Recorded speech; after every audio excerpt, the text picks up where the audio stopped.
We're spotlighting me. I have not taught on Moodle in a while, and Moodle, on Zoom in a while, but we're gonna roll with it. Ignore the messy state of my studio right now. New puppy came home last week, and I have not taken care of anything else.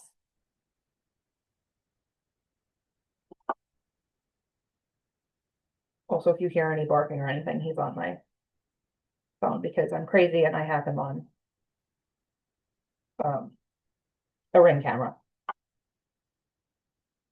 Oh, there's that. Okay, let's just get started then. So, for anybody who doesn't know me already, I'm Sam. You can call me Sam, you can call me Professor, whatever you feel comfortable with. I'm totally fine with Sam. I teach mostly sculpture at Adelphi. A couple of you have taken my sculpture classes before. Sculpture workshop, 3D design. Sometimes I teach a drawing here and there, but typically I'm in the sculpture studio, Clapper, room 105, 104, 105. And this class is a little bit different. It's more of a lecture-based class. We're gonna talk about, I get distracted every time that ding, the doorbell.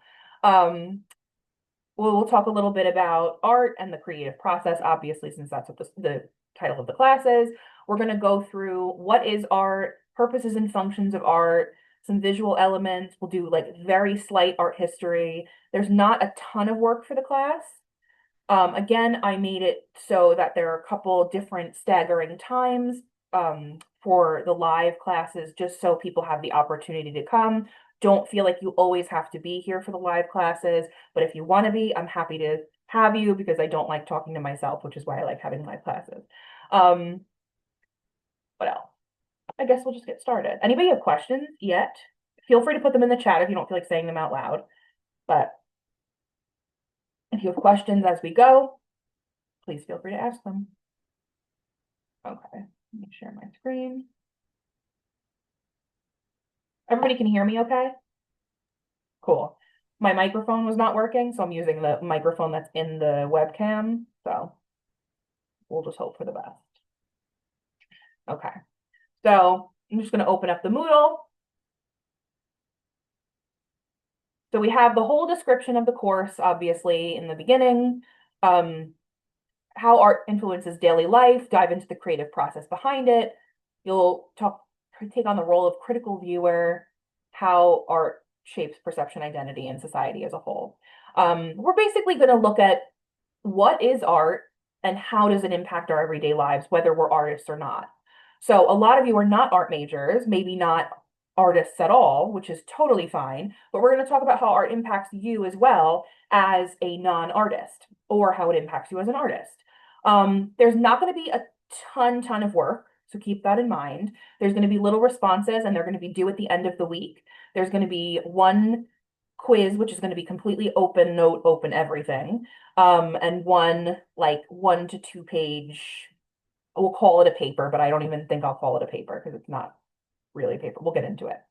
So I'm going to vary the times that we meet live. Today, obviously 10 a.m. Tomorrow, we're going to meet a little bit later because I know a couple of people work during the day. So we're going to meet 5 to 6. We'll see what times work. Wednesday, 11 to 12, Thursday, 7 to 8. So if you don't want to come to those times, or if those times don't work for you, don't worry. I will record everything.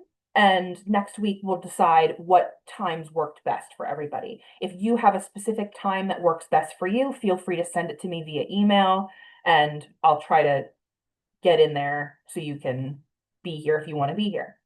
And also, if you have any questions via Zoom, say you miss a live Zoom and you want to ask questions, just email me. We'll make an appointment. We'll hop on Zoom and talk about it. Let's see. All of my email correspondence will be through announcements. So if you feel like you miss anything, just go to announcements and it'll all be there. My phone number is there. Use it if it's necessary. I had one student already text me, which is fine. Hi, Zoe. Shout out to Zoe. Um, and but use it if necessary, if it's a quick kind of question, or I'm coming, but I'm running 5 minutes late. If you want to tell me that, that's totally fine. Otherwise, I answer my email pretty regularly. I've been a little bit slacking in the last couple of weeks, but now that we're sort of back on, I will get back into it. Okay, so let's just go over the syllabus really quickly. Um, So again, like I already read, it's this in this fun and engaging lecture course, hopefully it's fun and engaging for you. We'll explore how art influences daily life and dive into the creative process behind it. Students will take on the role of critical viewer, discovering how art shapes perception, identity, and society as a whole. So each day, again, I will record the lecture. It's a quick PowerPoint lecture that I'll go over, and we'll go from there. This is just a quote that I like. You learn for yourself, not for others, not to show off, not to put the other one down. Learning is your secret. It's all you have. It's the only thing you can call your own. Nobody can take it away. Louise Bourgeois is one of my favorite artists. I'm sure I'll show her a lot. I think she's even in the first PowerPoint. But she was a badass um, French artist who moved to America. She lived till she was 99. She raised three kids. She was a sculptor, a printmaker, a painter. She was a little bit of everything, and she was a badass. So I really love her. There's obviously no required textbook. I would have told you that in the beginning. Any text or videos or anything that I want you to watch, we'll either watch live or I'll put it on Moodle. Everything will be under each individual day. I'll get into that, but just so you know, each day will be broken down. So if you miss a specific day live, it'll be there on Moodle. Um, so there's going to be a couple of reflections and responses posted on Moodle, just like forum responses. I'm not looking for anything super formal, a 1 to 2 page reflection paper, and then the final exam, which is just going to be a multiple choice answering questions via the PowerPoints. Again, if anybody has questions, please feel free to put them in the chat or say them out loud. Please interrupt me if you want. Obviously, it's an asynchronous class. We have some synchronous moments, but just active participation, keeping up with everything, communicating with me as necessary. That'll be 25% of your grade. Your 1 to 2 page reflection paper, which is your contemporary historical artwork assignment, your exams, one exam, and then the reflections. So the active keeping up with it will be the 25%, and then each thing individually will be the rest of the 25%. And then just communicate with me. Obviously, life happens. If something goes awry, or, you know, I don't know, you're taking somebody to the airport one day and you're missing a class and you wanted to be there and you want to meet with me, whatever, just communicate with me. I'll help you as much as humanly possible. I try to be as accommodating as possible, and we'll go from there. Okay. Here's our couple of topics. What is art? That's what we'll start with today. There'll be a forum response I'll go over in a little bit. Purposes and functions of art we'll do tomorrow. Visual elements we'll do Wednesday. Evaluating art we'll do Thursday. No class on Friday. It'll just be a catch-up day. So any of these responses or this is also due not this coming Friday. It's going to be due the last day, by the way. I know it says due Friday. So we'll do Monday through Thursday each week, and then Friday will be sort of your catch-up day to do any of the extra work. Continuing. Yeah, so like by Friday, like 11:59 p.m., or if you finish it by Sunday, that's okay too. The week one work will do as long as you finish it before the second week starts. That's all. And then the second week, 2D, 3D, performance installation, and a little bit of art history. And then I'll give you the paper at the beginning of the week. No, the paper I'll give you at the end of this week, and the exam I'll give you at the beginning of the week so you can start it if you want to.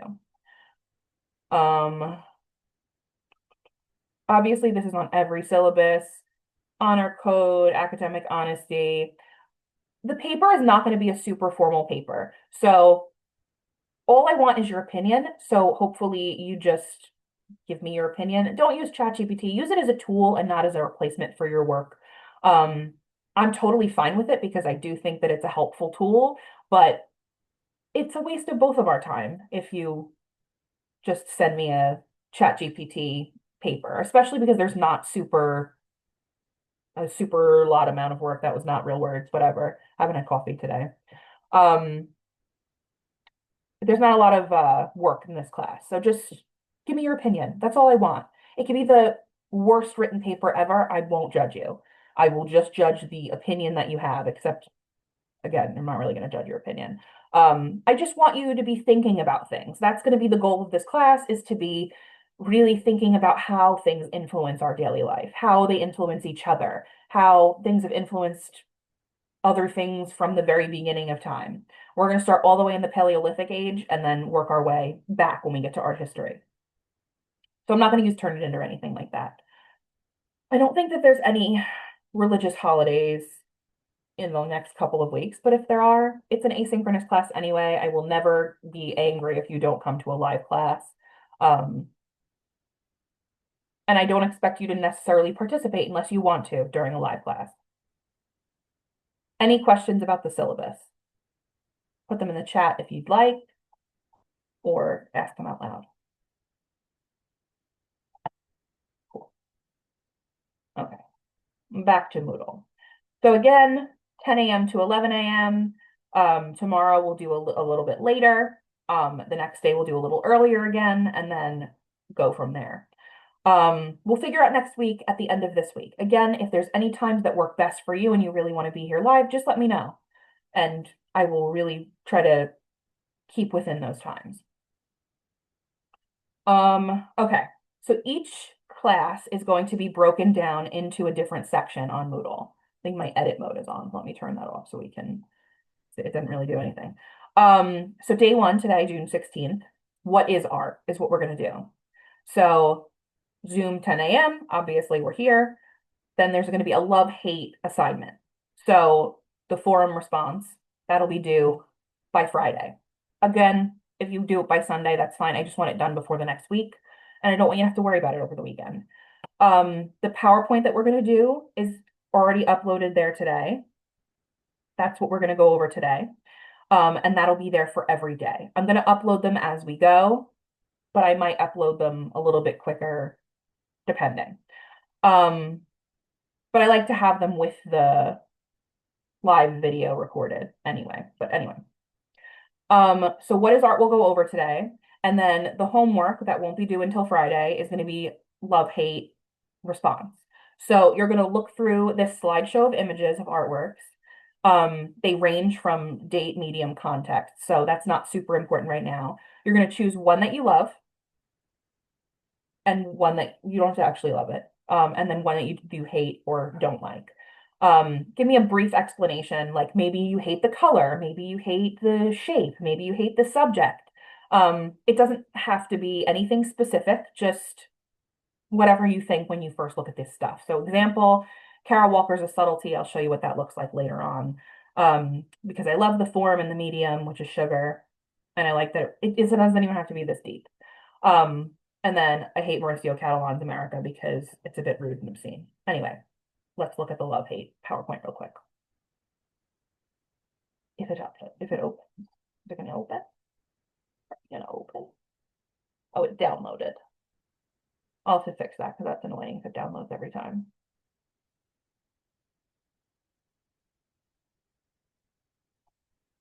You know, we're gonna do that. I also don't know why that was the PowerPoint. I'll fix that so it's a PDF, so it'll just open. Hey, will that happen? Go away. It's the thing on the top that I'm just waiting to move. Cool. We can see my Google Drive right now.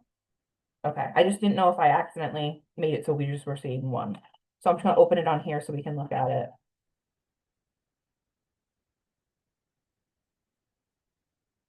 You're gonna go through these artworks. There's Louise Bourgeois, number one, my girl. You're gonna look through them. What do you love? What do you hate? When you look at it, is there something that you're really interested in? You're like, oh, I like that. I could look at that for more than a minute, or at least a minute. Or is there something that you're like, oh, I never want to look at that again? However you want to gauge it is fine. There's a lot of different artwork. Very different. I mean, John Chamberlain's Parisian Escape is very different than Michelangelo's David, right? You might really love realistic representational sculpture or artwork in general and hate abstract or non-objective artwork. We'll get into that.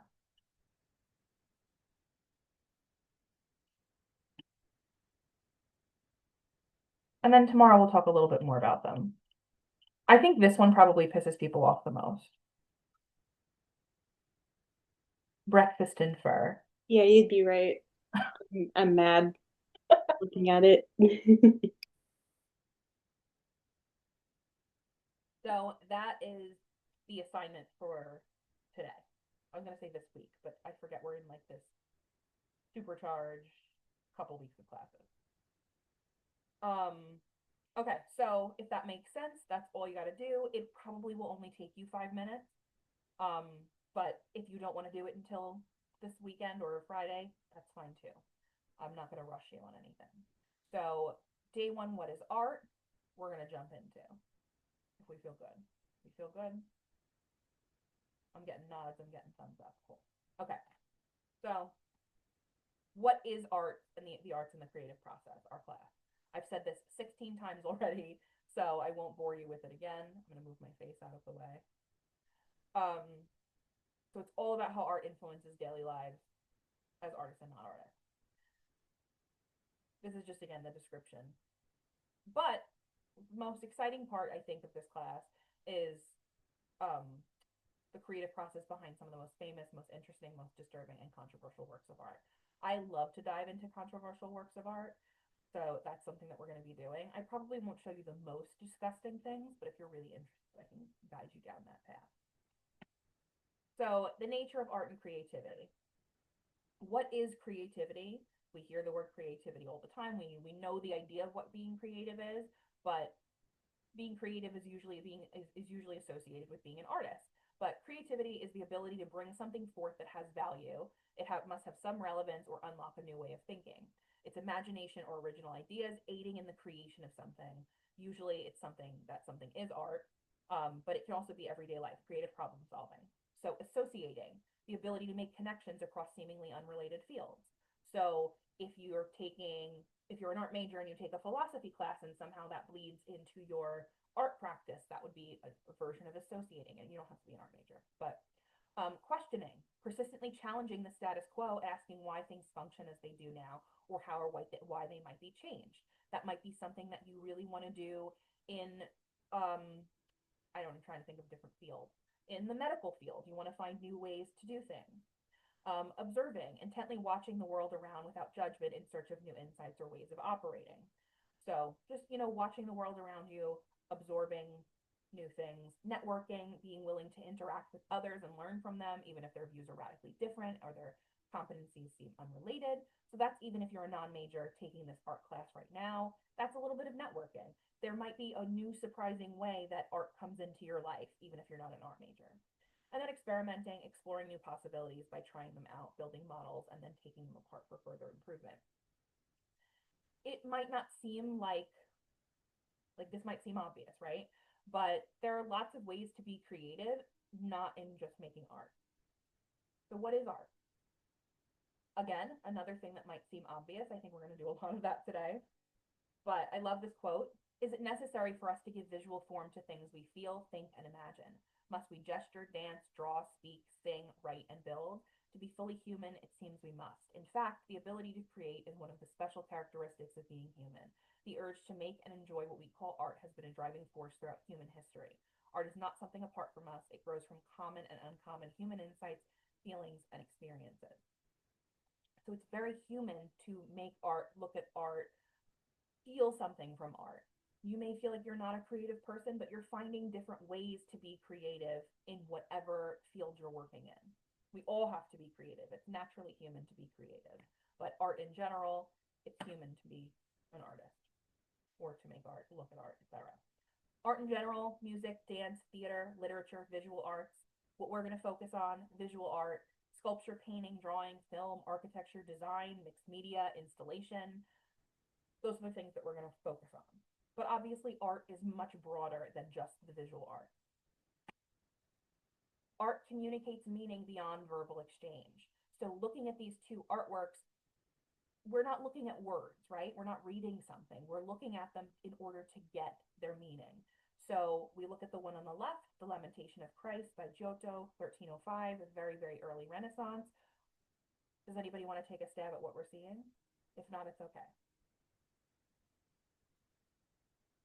The one on the left looks like a biblical, something from the Bible, and then the one on the right looks like a giant spider. Totally. A biblical story, Giotto's Lamentation of Christ, Christ's descent from the cross. This is a moment that was being depicted, a biblical story that was being depicted visually. Awesome. And then on the right, we have giant menacing spider. We see even how large it is compared to the people that are walking around it. So we're looking at these two works of art and they tell us something. Even if it's just that much, we can dive a little deeper. But even if we're just seeing that on the surface level, we're seeing this biblical story and we're seeing this giant steel spider. Um, so communicating meaning beyond verbal exchange. So this is a lot of like, why can't I speak today? A lot of the times, this is how people would get their information back in the 1300s and way earlier. They needed to see imagery in order to get this information because they were illiterate. They couldn't read. They couldn't read the Bible. They couldn't, read those stories. They had to hear them from other people or they had to see them visually. So that's something very, very important and very um, prominent in art history. What is a medium? What are some types of media? A medium is just the material along with its accompanying technique. Plural of media. A medium is what the artwork is made of. As simple as that. Well, medium can refer to the type of art, so the medium could be sculpture, painting, etc. More specifically, it's usually the particular substance used to create the artwork. So the sculpture is the artwork is a sculpture. It might be made of marble, that would be its medium, or it might be made of steel, or it might be made of clay. If we go back here, we can say the medium of Lamentation of Christ by Giotto is a fresco painting, which we'll get into next week, but it's basically a technique where you put pigment into wet plaster. Again, we'll talk about it later. And then Louise Bourgeois' Maman is a giant sculpture made of steel. So it's just the medium. The media chosen sometimes or usually aids in the visual conversation the artist wishes to have. So the medium is the message. This is another idea. Brooks Frederick is another professor at Adelphi. Um, and this was a series of his work that he created using the oil from the BP oil spill. I believe it was 2005 or 2006. In Louisiana, which is where he's from, he went and he collected the oil and he made paintings of people who either were part of the cause of the BP oil spill or people who were affected by the BP oil spill. So using the actual oil to make these paintings, they feel like watercolor, they feel like paintings, but once you know that they're made in this oil, it changes the subject a little bit because he's using the material that affected this whole community. So he painted friends, people that were affected by it, more abstract landscapes. He painted the people that worked for BP, etc. So they're really beautiful works of art, and you can really see how the oil affects the paper, and they feel like watercolor, but the medium is the message here. So if they were just paintings, yes, they would be beautiful, they would be powerful, but the fact that it comes from the actual um, oil from the spill, it makes it just that much more powerful.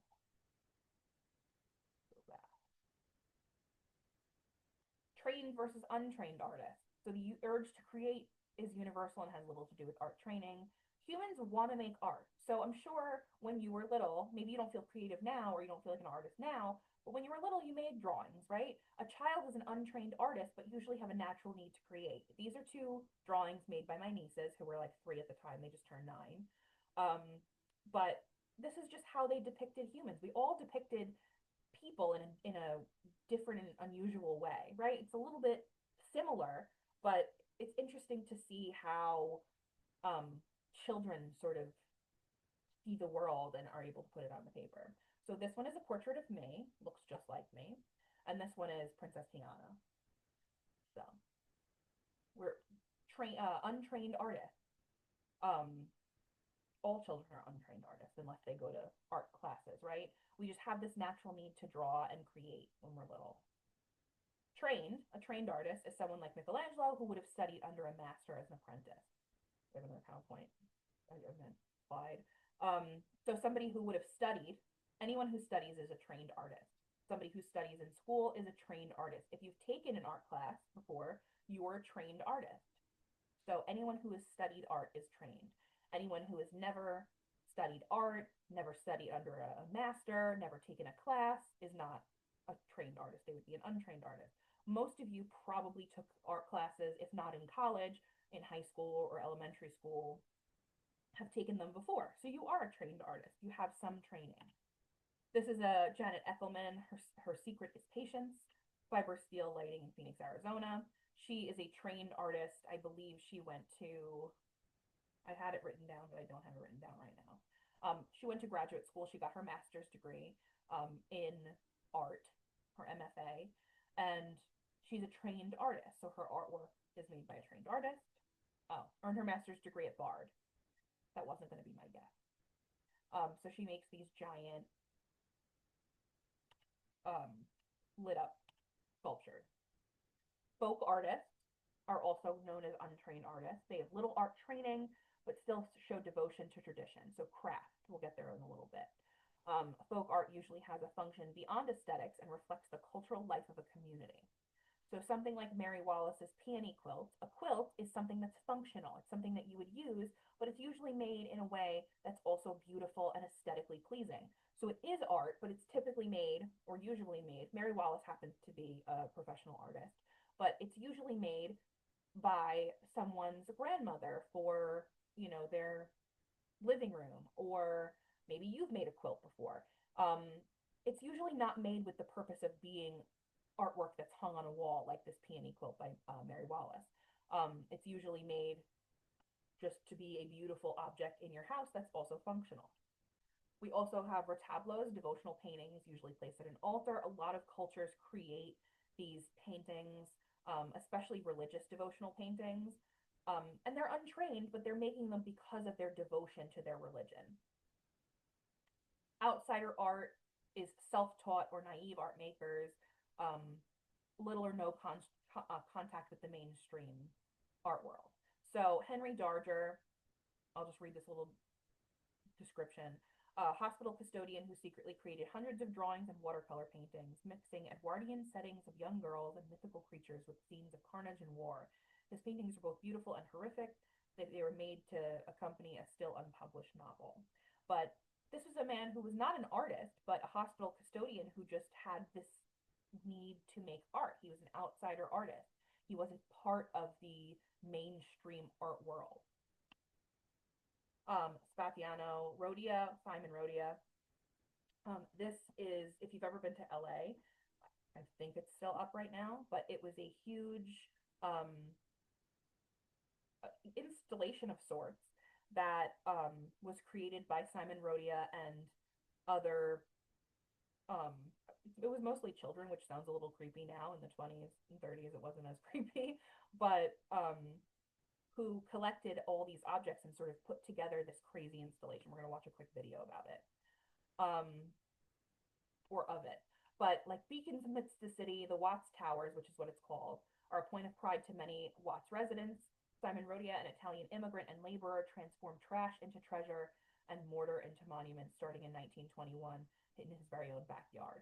Scavenging with local children, again, I know that sounds a little bit creepy, for scraps of metal and mirror, bottle caps and bottles, broken plates, seashells. He used anything and anything. Rhodia built the towers from inside out and up, with the tallest tower standing at nearly 100 feet. He covered internal steel structures with concrete cement, decorating as he went by pressing found treasures into the drying cement. So it's really cool. Or if you've ever been to Philadelphia, the Magic Gardens in Philadelphia, all of these things that were sort of like created by outsider artists, non-artists who just wanted to create something for the community or just had the need to make. So this is a very cool. We won't This watch the morning whole thing. on Take It Off Today, an incredible transformation on TikTok. Her weight loss video went viral with I'm so sorry. I'm gonna turn the music off, or at least make it lower.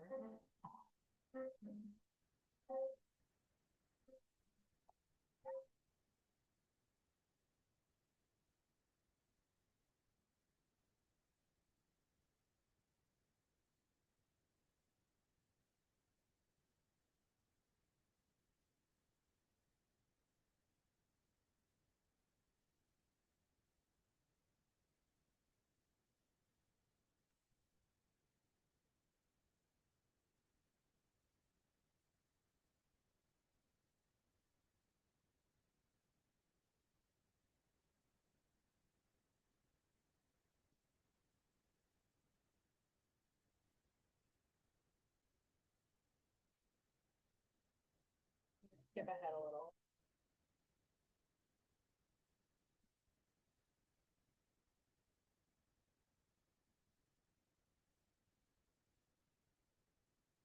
So I believe this is something you can still um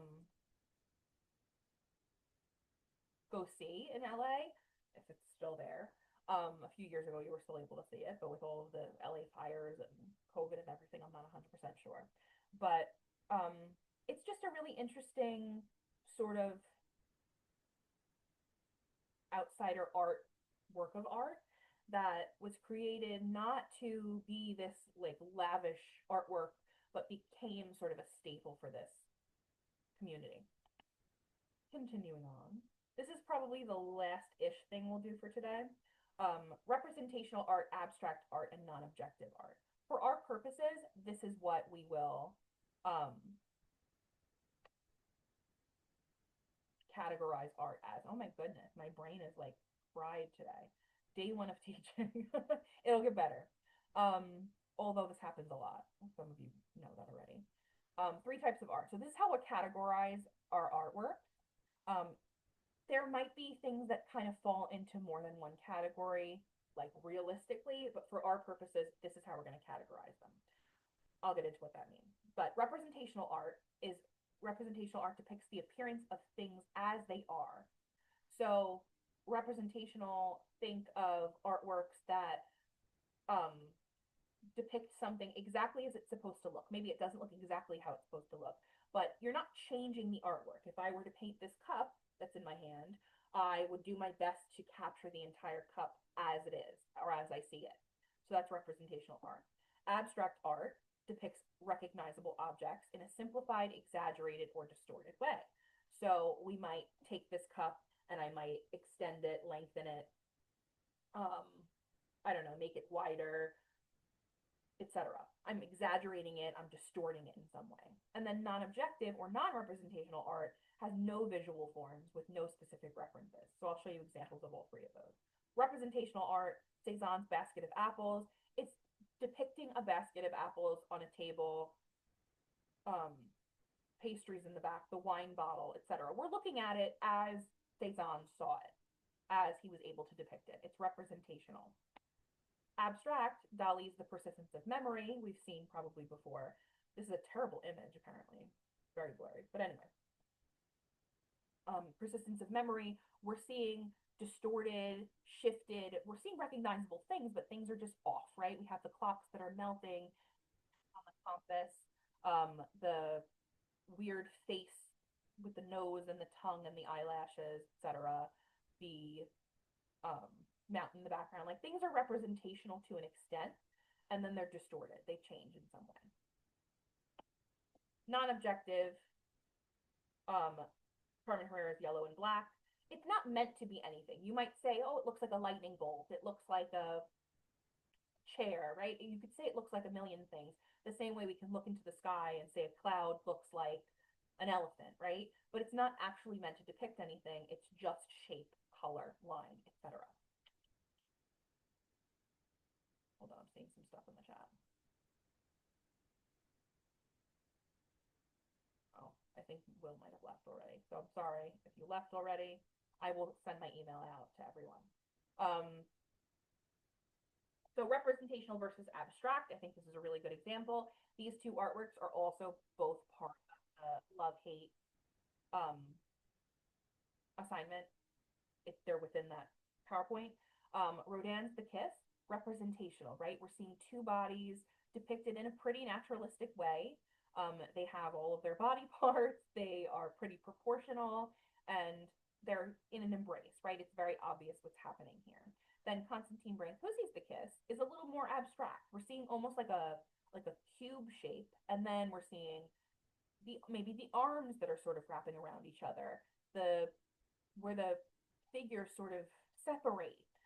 The eyes that are touching each other, which is a little strange. The hair texture, right? It's a little bit more abstract, but it's still representational. It's meant to represent two figures in an embrace, but it's much more abstract. It's much more simplified, distorted, etc. So that would be a way to look at that. So is it representational, abstract, or non-objective? I won't make you guess. If you want to guess out loud, you're more than welcome to. So Dwayne Hanson's Woman with Dog. So this is a resin sculpture, even though it looks very, very real. So what would that be? Representational. You don't have to guess. Jen Maloney's Last Raspberry Tart. Sometimes this tricks some people, but it is representational. It's meant to depict the raspberry tart inside of the plastic container, capturing all of the light and movement of the plastic, etc. Frida Kahlo's Little Deer. This would be abstract. Abstract because it's real. Oh my goodness. It's recognizable objects or recognizable things within the work of art. The face, the portrait, the deer, the trees, etc. But they're morphed together in a very, very strange way. It's distorted, right? So that would make it abstract. Abstract, well, you could also, we'll talk about the subcategory of surrealism later on, but it also could fall into the subcategory of surrealism. Josephine Halverson's Woodshed Door. Sometimes this trips people up too, but this also is representational. It's meant to depict the woodshed door just as it is, with the crackling paint, the locks, the screws, etc. De Chirico's The Two Masks. Also abstract. Abstract because it's distorting reality. They're almost these like humanoid mannequins, right? It would also probably fall into the category of surrealism, which is underneath of abstraction. So abstract. Edvard Munch's The Scream. We've probably seen this before. This would also be abstract. It's distorting reality, right? It's not made in a traditionally representational way.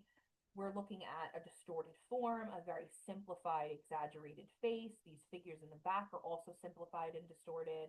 The water is simplified and distorted. Even though we're seeing recognizable things, again, it's abstract. I feel like I'm watching my dog on the camera and he's getting very annoyed that I keep talking so loud.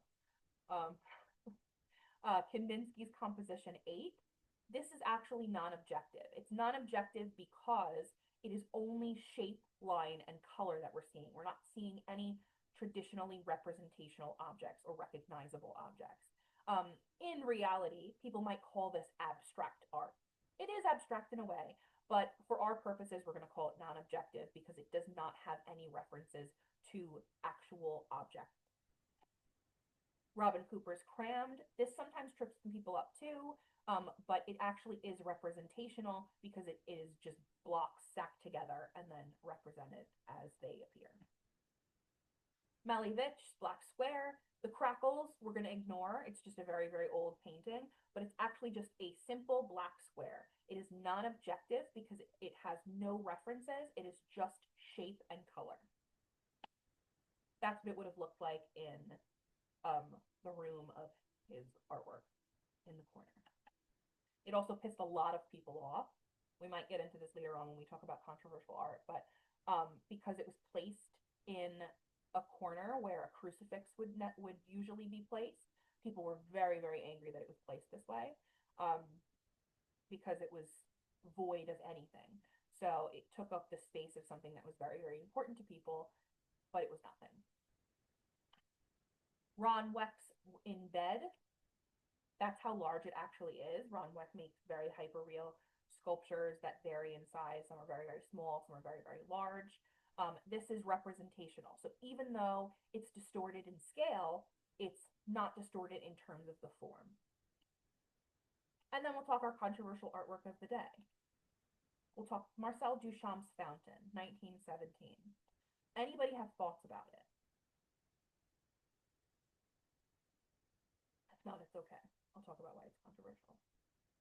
I'll give it a second if anybody wants to say anything. Okay, Fountain, 1917. And if you want to say anything in the chat, any comments about it, what we're seeing. So what are we seeing? It's okay, nobody wants to say. Okay, then I'm just gonna go. We're seeing a urinal flipped upside down with R. Mutt and 1917 painted onto the artwork. It was placed on a pedestal, and that was it. He didn't create the urinal. He found or purchased the urinal. He flipped it on its side, and he wrote on it. So controversial, I would say so. A lot of people were angered by this idea, but here's some info about Duchamp's fountain. So it's made of a porcelain urinal, an actual porcelain urinal. He signed it with the pseudonym R. Mutt. He was going to write Mott, but he didn't. J.L. Mott Ironworks is, they created these urinals at the time. And then there was also a cartoon called Mutt and Jeff. So it was sort of a play on both of those things. It was presented to the Society of Independent Artists in New York, and it was rejected.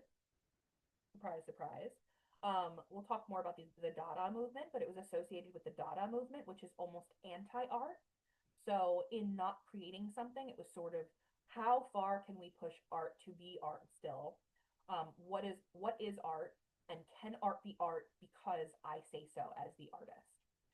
It's a key example of Duchamp's ready-mades. So ready-mades were artworks that Duchamp created around this time that were objects that already existed and represented. So he called them ready-mades because they were objects that were already made. They were made by different companies, or they were mass produced, and then he represented them. So the whole idea of these ready-mades associated with the Dada movement is it art because I say so? Very controversial in that way. Multiple versions exist. So I think there's been 3 or 4 different versions. I think the original is actually lost, and it was urinated in 3 times. The first time it wasn't totally covered, so somebody just urinated into it. The second time somebody urinated over like a barrier, which I think you got to really commit to that. And I don't remember about the third time, but it's been urinated in 3 times. But the original no longer exists. So it's a very strange work of art. I typically start with this one because students will look at this and say, this is not art. But by the end of this class, you might feel a little bit differently after the other things that we see. Oh, my dog is moving, sorry. He shoved every paw and his face through the crate side. So it's controversial in that way. It wasn't actually made by the artist. It was represented by the artist. So people feel that it can't be art because of that. People feel that it can't be art because it's a little bit disturbing, or maybe like a little bit uncomfortable to look at a urinal in this way, etc. Does anybody have questions or comments about it?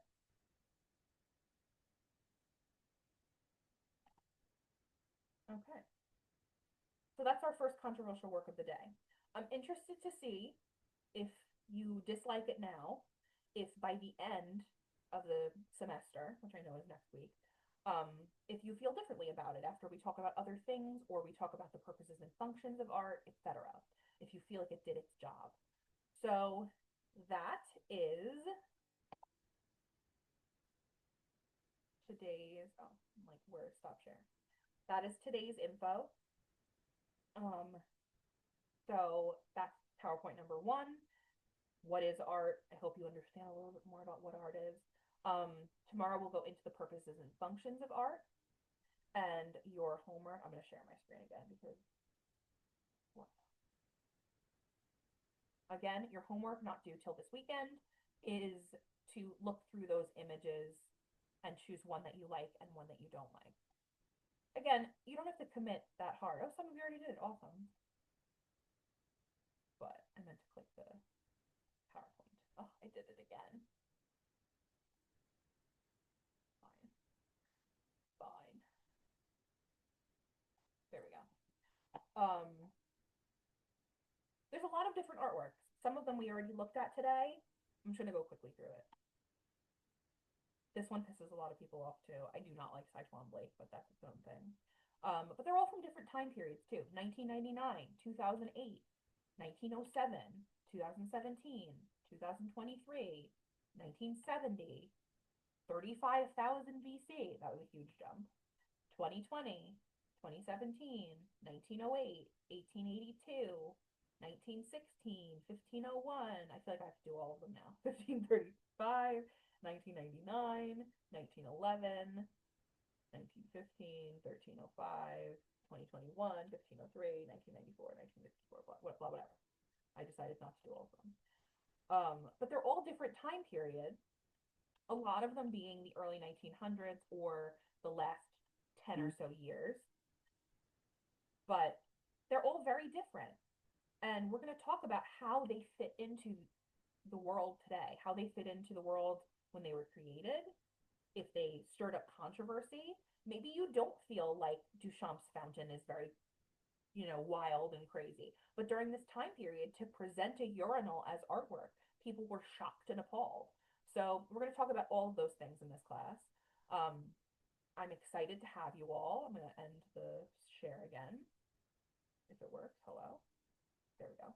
I'm excited to have you all. We're going to have some good conversations. Again, if you can't come to other live classes or you don't want to, they will all be recorded. Hopefully I did record. Cool. Hopefully I pressed record.